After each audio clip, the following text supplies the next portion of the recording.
Au nom du Père et du Fils et du Saint-Esprit, Amen.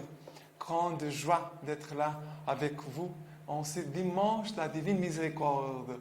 11 avril, dimanche de la Divine Miséricorde. Grande joie. Une semaine après Pâques, nous faisons cette grande fête, célébrons cette grande fête qui a été, on peut dire, fondée, inaugurée, commencée par le pape Saint Jean-Paul II. Et c'est de cette grâce que nous voulons vivre ces dimanches, mais que notre monde a besoin aujourd'hui. Et nos familles ont besoin, nos vocations ont besoin. Que Jésus, dans sa divine miséricorde, vienne nous visiter à chacun de nous, à travers aussi la parole que nous allons écouter. Alors, la première lecture d'aujourd'hui, c'est Actes des Apôtres, chapitre 4, versets 32 à 35. La multitude des croyants n'avait qu'un cœur et qu'une âme. Nul ne disait sien ce qui lui appartenait, mais entre eux, tout était commun. Avec beaucoup de puissance, les apôtres rendaient témoignage à la résurrection du Seigneur Jésus, et ils jouissaient tous d'une grande faveur. Aussi parmi eux, nul n'était dans le besoin, car tous ceux qui possédaient des terres ou des maisons les vendaient, apportaient le prix de la vente et les déposaient aux pieds des apôtres. On distribuait alors à chacun suivant ses besoins. Ça veut dire que cette communauté, la première communauté chrétienne, on voit vraiment cet amour de miséricorde, cet amour gratuit, cet amour de bonté que Dieu a envers chacun de nous, qui régnait aussi entre les chrétiens. La parole de Dieu dit, nul ne disait sien ce qui lui appartenait. Le contraire de ce que nous vivons aujourd'hui. Nul ne disait sien ce qui lui appartenait. Entre eux, tout était commun. Et ici dit que la puissance des apôtres, avec beaucoup de puissance, les apôtres rendaient témoignage à la résurrection. C'est-à-dire, regardez, la miséricorde qui règne entre les chrétiens va faire quoi, va produire quoi? Que la puissance de Dieu et de la résurrection se manifeste autour d'eux. Ici, ils rendaient témoignage à la résurrection du Seigneur Jésus et ils jouissaient tous d'une grande faveur. Tout le monde les aimait. Tous les chrétiens étaient aimés de ceux qui étaient païens. Et après, il dit, aussi parmi eux, nul n'était dans les besoins. Ils n'avaient pas de personnes dans les besoins. Car tous ceux qui possédaient des terres, des maisons, les vendaient et apportaient le prix de la vente, les déposaient aux pieds des apôtres, et après, ils distribuaient à chacun selon leurs besoins. C'est très beau. Ça, c'est quelque chose que nous vivons dans notre communauté Semence du Verbe. On met tout en commun, et entre nous, il n'y a pas quelqu'un qui est dans les besoins. Non, ce n'est pas normal que s'il avait un frère qui avait beaucoup de choses et un autre qui n'aurait rien. Non. On distribue les choses selon les besoins de chacun. Mais ça devait être comme ça partout dans l'Église. Ça devait être comme ça partout dans l'Église. Et même, on peut dire, les paroisses qui ont plus de moyens devaient aussi soutenir celles qui sont plus pauvres. Les personnes qui sont plus riches, d'aider aussi les chrétiens les plus pauvres. Ces partages manifestent la miséricorde de Dieu. C'est très important. La manifestation de la miséricorde qui passe aussi par les gestes concrets des uns vers les autres. Le psaume d'aujourd'hui, c'est le psaume 118, versets 1, 2, 16, 17, 22 à 24. Rendez grâce au Seigneur car il est bon, car éternel est son amour. Qu'elle le dise la maison d'Israël, éternel est son amour. La droite du Seigneur a le dessus. La droite du Seigneur a fait prouesse.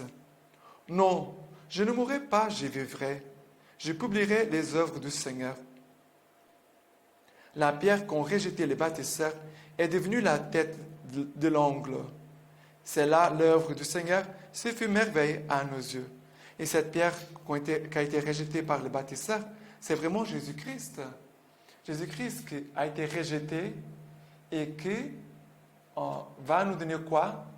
Il ne va pas nous donner son rejet, mais va nous donner sa miséricorde. Vous voyez comme comment Dieu fait. Il reçoit de nous les mépris, les rejets, et il nous donne quoi? Il nous donne sa miséricorde, nous donne son pardon, nous donne sa paix, nous donne sa joie. Divine miséricorde.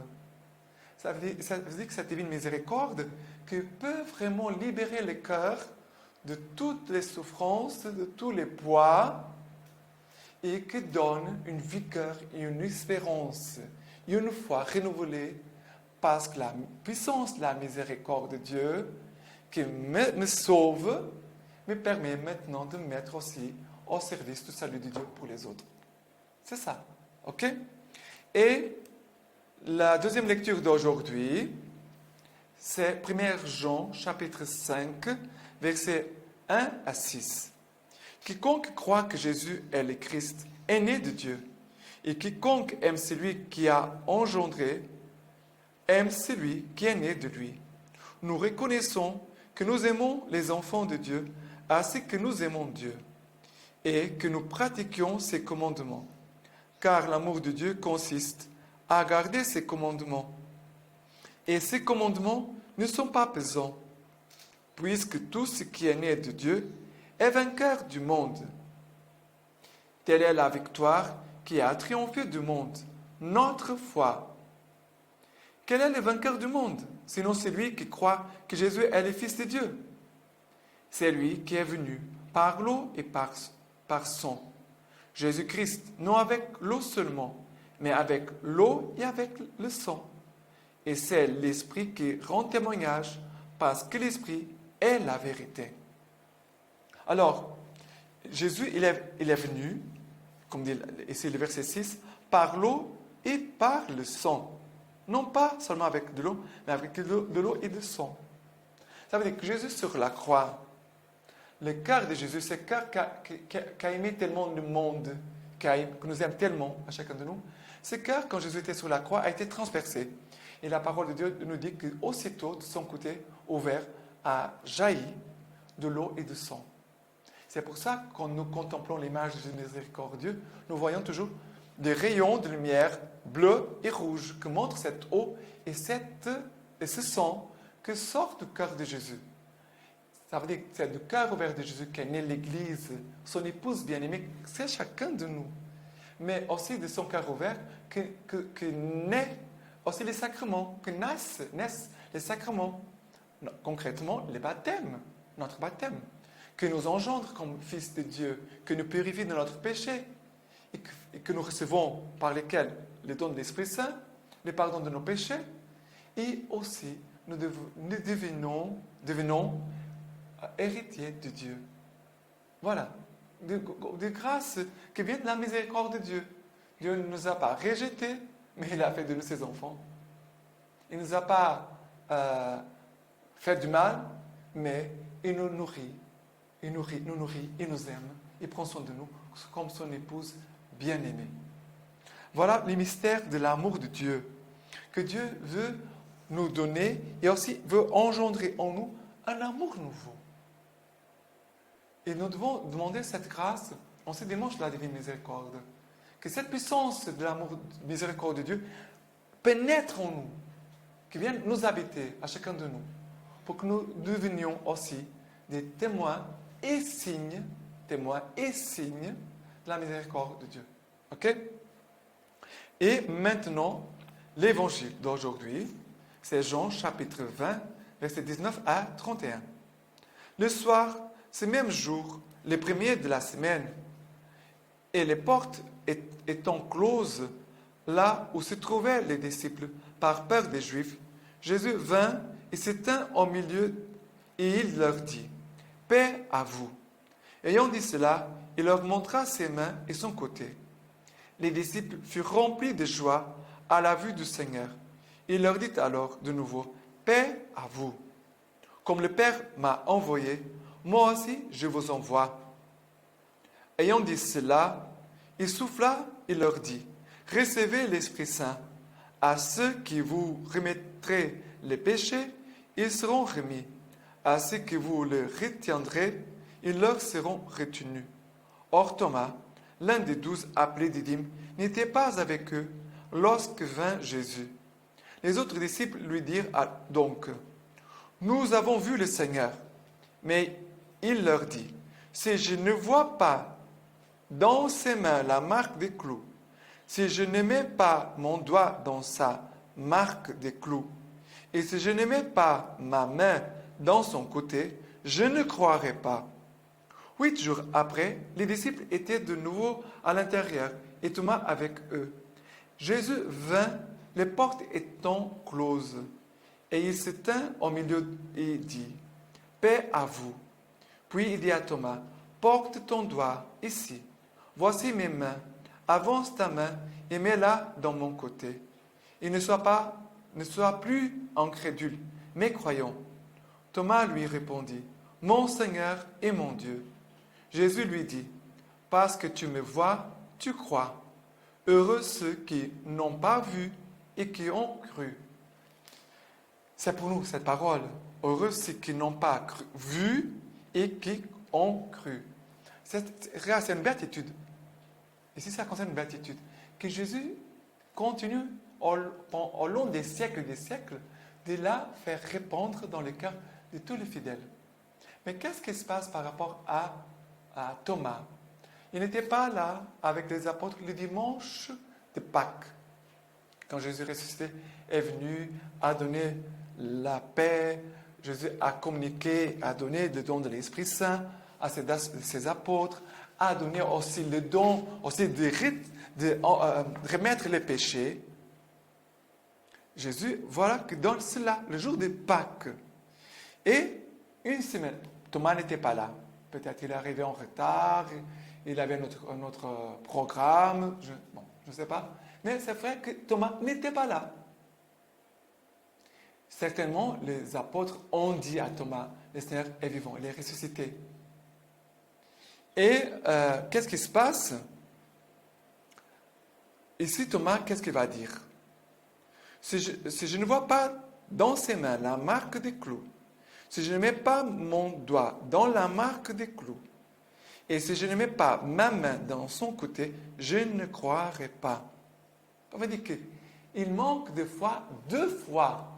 Parce qu'il manque de foi dans ce que Jésus avait dit, qu'il allait ressusciter. Jésus avait annoncé sa résurrection. Ça veut dire qu'il manque de foi en Dieu. Il manque aussi de confiance dans ses frères. Tous ont parlé de la résurrection de Jésus. Et Thomas, non, et non, et non, et non, et non. Il est dans son orgueil, dans son manque de foi, dans l'endurcissement de son cœur. Et je ne crois pas, je ne crois pas. Et c'est ici qu'on voit maintenant la miséricorde de Dieu. 8 jours après, ça veut dire dimanche suivant, Jésus se manifeste un jour du dimanche.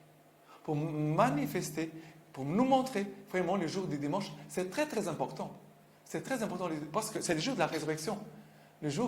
C'est pour cela que pour nous, la messe du dimanche, ce n'est pas facultatif. Pour nous, c'est obligatoire. Et Thomas est là avec les apôtres. Jésus vint, les portes étaient fermées, et Jésus vient que pour Thomas. C'est magnifique. Jésus vient que pour Thomas. Et il va dire, paix à vous. En fait, Jésus est en train de dire, Thomas, paix pour ton cœur. Paix à ton cœur. Mais Jésus donne la paix à nouveau pour tous. Regardez, le premier fruit de la miséricorde, c'est toujours la paix. Quand la miséricorde nous rejoint, nous touche, nous visite profondément, il y a toujours la signature de la miséricorde, Jésus miséricordieux, c'est la paix. Et après, Jésus va dire, Thomas, porte ton doigt ici. Voici mes mains, avance ta main et mets-la dans mon côté. Là, touche-moi. Jésus est en train de dire, touche-moi, touche-moi, mes plaies, mes blessures, regardez-moi une chose très importante. Des blessures de Jésus, maintenant, ne coulent plus du sang. Non. Des plaies de Jésus, les blessures de Jésus, maintenant, qu'est-ce qui sort? Sort sa miséricorde, son salut, son amour. Et Thomas, tout de suite, il est touché. Et il va faire sa profession de foi. Mon Seigneur et mon Dieu. Mon Seigneur et mon Dieu. C'est pour ça que nous avons, grâce à Thomas, cette belle profession de foi et que nous pouvons aujourd'hui prier avec cette parole. Mon Seigneur et mon Dieu. Mon Seigneur et mon Dieu. D'accord? Cette expérience de la miséricorde, Thomas, il devient d'un homme, un homme incrédule. Il est devenu non pas seulement croyant, mais il est devenu témoin de la miséricorde de Dieu. Et nous tous, nous les chrétiens, nous devons tous devenir des signes des hommes de miséricorde. C'est cela pour nous, c'est que le Seigneur veut faire. Il veut que toi et moi, nous soyons des hommes de miséricorde, que nous soyons des personnes de miséricorde. Et vivre la miséricorde, ce n'est pas toujours facile. Parce que parfois, souvent, on peut être blessé et on ne peut pas répondre le mal par le mal, mais répondre au mal par la miséricorde. Voilà, c'est ce que le Seigneur nous demande. Et cela va nous obliger à nous unir beaucoup à Jésus miséricordieux pour que, à travers nous, passe la miséricorde de Dieu et non pas le rage, la haine, le péché en fait. De Jésus sort que la miséricorde. Et que le monde a besoin de cette miséricorde. Notre monde est en guerre, en dispute, en division, en bagarre. Pourquoi? Parce que notre monde ne connaît pas la miséricorde de Jésus, ne connaît pas la miséricorde. Et pour finir, la lecture patristique d'aujourd'hui, ceux qui sont nés dans le Christ, de Saint Augustin. C'est à vous que je m'adresse, enfants nouveau-nés, vous qui êtes tout petits dans le Christ. Je vous adresse les paroles de l'apôtre. Revêtez Jésus-Christ et ne vous l'abandonnez pas aux préoccupations de la chair pour satisfaire vos convoitises, afin de revêtir par votre vie ce que vous avez revêtu par le sacrement. Vous tous qui avez été baptisés dans le Christ, vous avez revêtu le Christ. Il est le sacrement de la vie nouvelle, qui commence maintenant par le pardon de tous les péchés passés et qui trouvera son accomplissement dans la résurrection des morts. Ainsi donc, si vous êtes ressuscité avec le Christ, recherchez les réalités d'en haut. C'est là qu'est le Christ, assis à la droite de Dieu. Le but de votre vie est en haut et non pas sur la terre. En effet, vous êtes morts avec le Christ et votre vie reste cachée avec lui en Dieu. Quand paraîtra le Christ, votre vie, alors vous aussi, vous paraîtrez avec lui dans la gloire. Voilà. Je vous souhaite vraiment un saint dimanche de la divine miséricorde. Et maintenant, je vous laisse la bénédiction par les mains toutes pures de la Vierge Marie. Que Dieu Tout-Puissant vous bénisse et vous garde, le Père, le Fils et le Saint-Esprit. Amen.